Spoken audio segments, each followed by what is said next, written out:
বিড়ি সিগারেটের অভ্যাস যাদের, ছেড়ে দেন বাবা, আমার অনুরোধ, রাগ হইয়েন না। আপনি হিম্মত করলে পারবেন চাচা।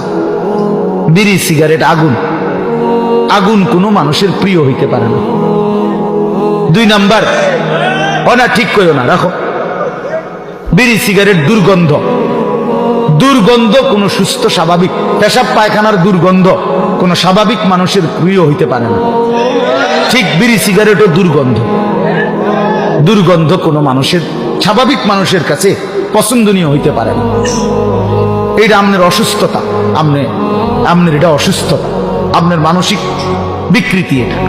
নাহলে আপনি দুর্গন্ধকে নিয়ে প্রতিনিয়ত নাকে মুখে ঢুকাইতেছেন, আগুনকে প্রতিনিয়ত নাকে মুখে ঢুকাইতেছেন, এটা তো অগ্নি পূজকের চিহ্ন হইতে পারে, ইমানদারের চিহ্ন হইতে পারে।